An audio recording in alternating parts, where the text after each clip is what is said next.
새번역 사도신경으로 신앙 고백하겠습니다. 저는 전능하신 아버지 하나님 천지의 창조주를 믿습니다. 저는 그분의 유일하신 아들 우리 주 예수 그리스도를 믿습니다. 그분은 성령으로 잉태되어 동정녀 마리아에게서 나시고 본디오 빌라도에게 고난을 받아 십자가에 못 박혀 죽으시고 장사된 지 사흘 만에 죽은 자 가운데서 다시 살아나셨으며 하늘에 오르시어 전능하신 아버지 하나님 우편에 앉아 계시다가 거기로부터 살아있는 자와 죽은 자를 심판하러 오십니다. 저는 성령을 믿으며 거룩한 공교회와 성도의 교제와 죄를 용서받는 것과 몸의 부활과 영생을 믿습니다. 아멘. 거룩하신 아버지 하나님 감사합니다. 간밤에도 편히 쉬게 해주시고 새벽에 기도하는 자리에 불러주시니 감사합니다. 이 시간 저희들이 마음 중심으로 주님을 경외하게 하여 주시옵소서. 예수님 이름으로 기도드리옵나이다. 아멘. 찬송가 165장입니다.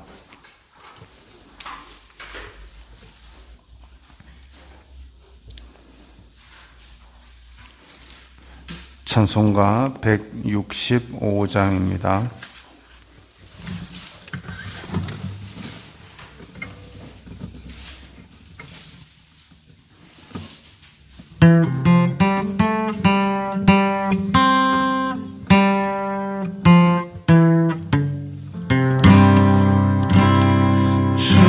주님께 영광 다시 사신 주 사망 권세 모두 이기시었네. 이노 입은 천사 돌을 옮겼고 누우셨던 곳은 비어있었네. 주님께 영광 다시 사신 주 사망 권세 모두 이기시었네. 부활의 주님 나타나시사 두려움과 의심 물리치셨네. 주의 교회 기뻐 찬송하여라. 다시 사신 주님 죽음 이겼네. 주님께 영광 다시 사신 주 사망 권세 모두 이기시었네. 생명에 있는 영광의 주님 주님 없는 삶은 헛될 뿐이라. 주의 사랑으로 세상이 이기고 요단 건너 봉양 가게 하소서. 주님께 영광 다시 사신 주 사망 권세 모두 이기시었네. 오늘 말씀은 요한복음 20장 11절부터 18절까지의 말씀입니다.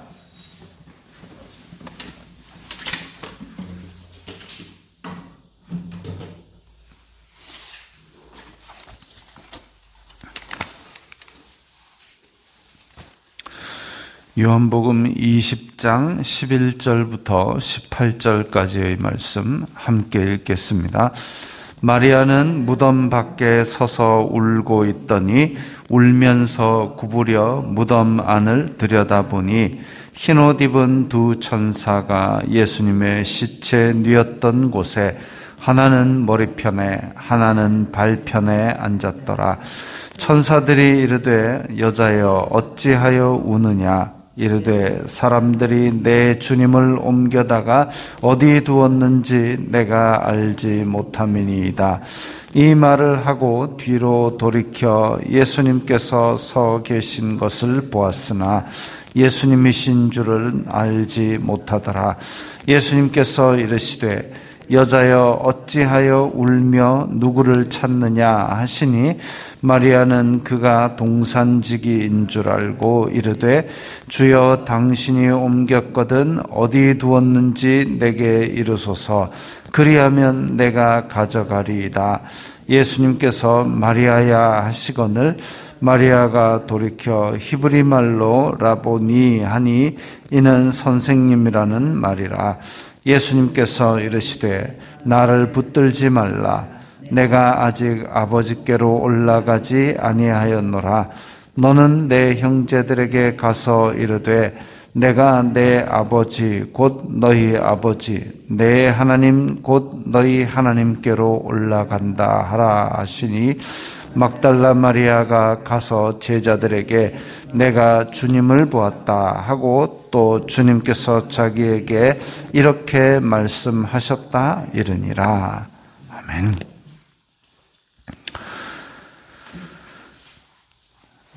베드로와 요한이 빈 무덤에 가서 들여다봤습니다. 들여다보고 아무것도 없네. 그러고 나서 뭐 찾으려고도 안 하고 그냥 신기하다 이러고 그냥 돌아갔습니다.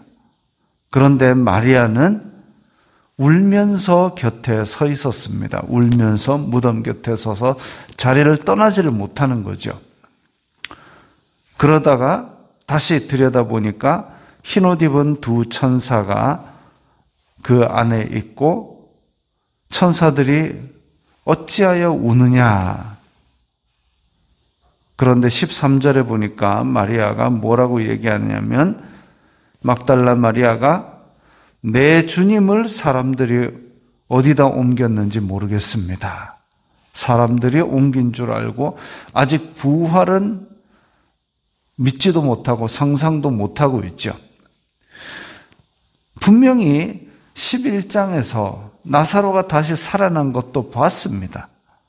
그럼에도 불구하고 예수님께서 다시 죽으셨다가 다시 사신 것, 죽으신 것도 받아들이기 어려운데 다시 사신 것은 상상도 못하고 있습니다. 그런데 13절의 중요한 단어가 내 주님을입니다. 이게 예수님에 대한 지극한 사랑이 있고 그 사랑으로 말미암아 지금 죽으신 이후에도 내 주님을이라고 이야기하고 있죠. 그냥 이분을 어디다 옮겼는지가 아니라 내 주님을. 우리가 십자가 이야기 많이 합니다. 교회 오래 다닌 사람들은 십자가가 실제로 역사적 사실이라는 사실도 다 압니다.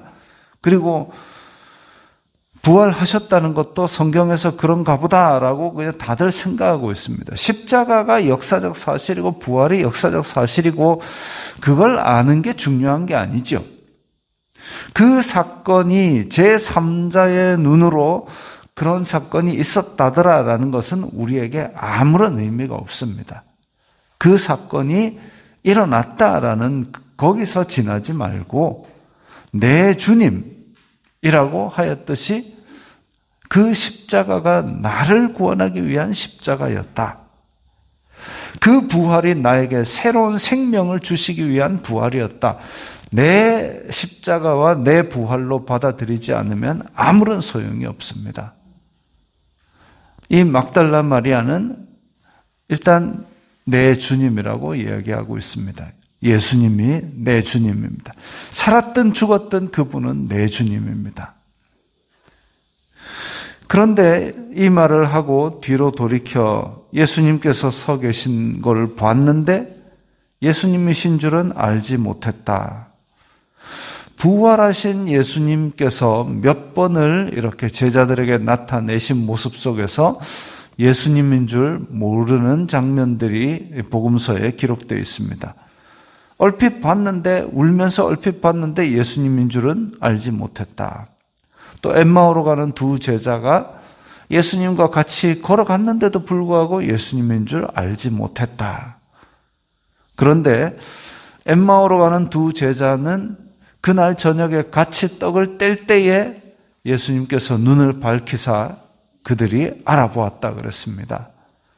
근데 여기서는 예수님께서 이르시되 16절에 나중에 마리아야 라고 이야기하니까 그제서야 눈을 떠서 알아본 것이죠.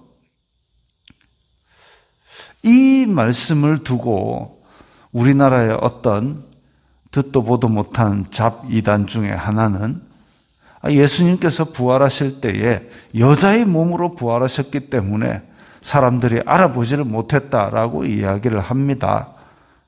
말도 안 되는 소리죠. 그래서 자기가 이제 또 재림주라고 이렇게 떠버리고 있는데 사기꾼이죠. 예수님께서 부활하신 것이 어땠는지 알 수는 없지만 도마가 그 손에 구멍에 그리고 옆구리에 만져본 것으로 보아 이 육신 그대로 부활하신 것으로 보입니다. 그러나 제자들의 마음이 닫혀서 부활에 대한 말씀을 전혀 깨닫지 못하고 있었기 때문에 그래서 전혀 알아보지 못한 것이죠. 그런데 예수님께서 은혜로 눈을 열어주시니 마리아야 라고 그 음성을 들려주시니 그제서야 이 마음에 닫혀있던 마음 문이 열리고 그 부활에 대해서 전혀 생각하지 못하던 닫힌 마음의 문을 열고 부활을 믿게 되니까 그제서야 예수님인 줄 알게 되고 깨닫게 된 것이죠.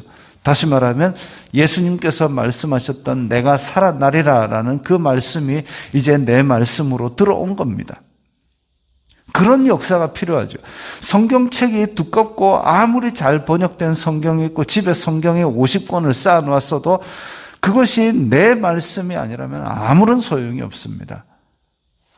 이것이 한 구절을 받았더라도 이것이 내 말씀인가 하고 마음에 새기고 계속 되뇌이면서 그렇게 열매 맺고 살기로 결단할 때에 그 말씀이 내 말씀이 되고 성령님께서 우리 마음속에 이제 그대로 살도록 힘을 주시는 것이죠.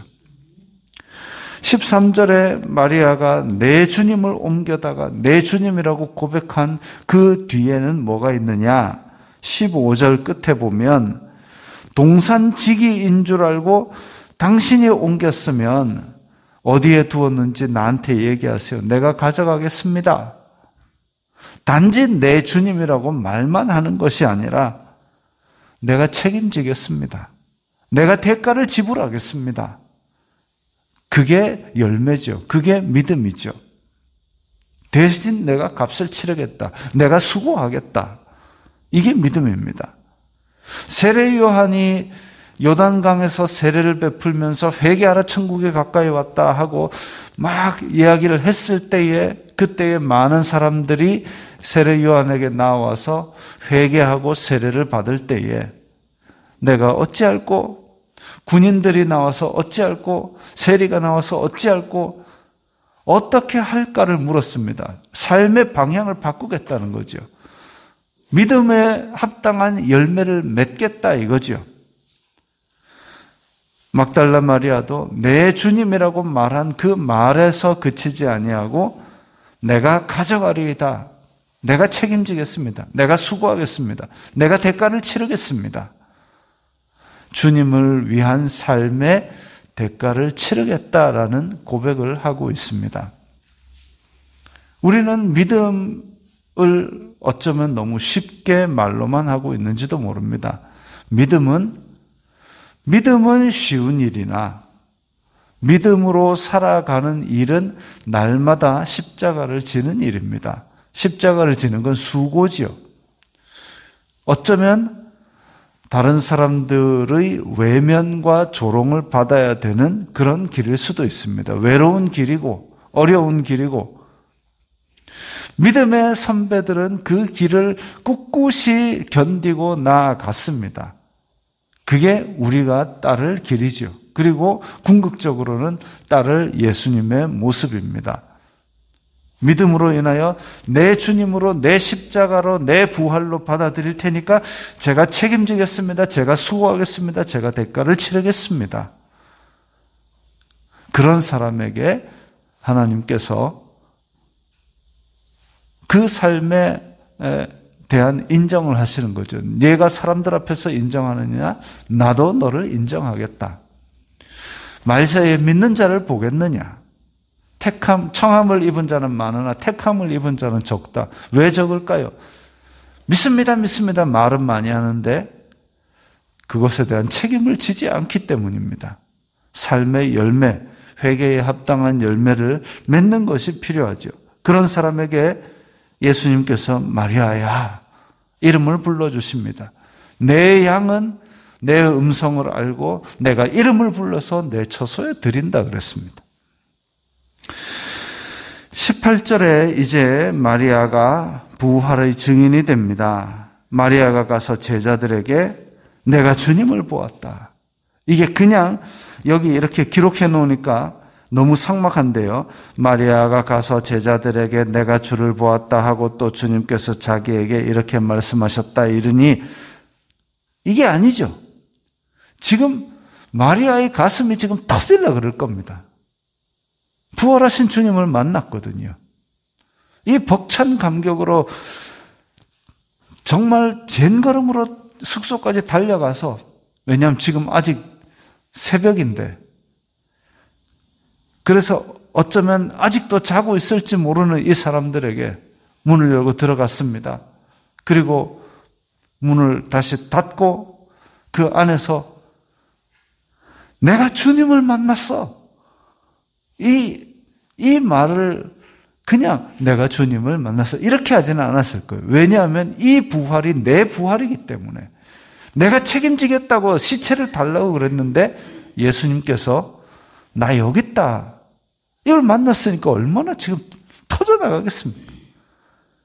요즘 BTS 가수가 막 있고 소녀 팬들이 소리를 지르는데 실제로 와서 만났다. 그거보다 수십 배 더 지금 터져나가는 감동으로 내가 주님을 만났어. 이 감동이 말씀을 읽고 이것을 깨달은 우리에게 있느냐라는 거죠. 이 감동이 내 감동이냐? 이 십자가가 내 십자가고 이 부활이 내 부활이냐? 우리가 어쩌면 오랫동안 믿는 동안 이 감동과 감격과 감정이 확 식어가고 있는지도 모릅니다. 아, 옛날에 그랬지. 나도 옛날에는 벅찬 감동 있었어. 아니요, 그거 소용이 없고요. 어제 이 감동으로 오늘을 살아가는 것이 아니라 매일매일 성령님께서 주시는 새로운 감동으로 내 주님을 만나고 내 십자가를 지고 내 부활의 생명으로 내 감격을 가지고 그렇게 부활의 증인이 되시길 바랍니다. 기도하겠습니다. 거룩하신 아버지 하나님 감사합니다. 저희들에게 예수님께서 이름을 부르시면서 부활의 주님이고 내 주님이고 내 십자가고 내 부활임을 알게 하여 주시옵소서. 그 벅찬 감동으로 오늘도 부활의 증인으로 살아가게 하여 주시옵소서. 예수님 이름으로 기도드리옵나이다. 아멘.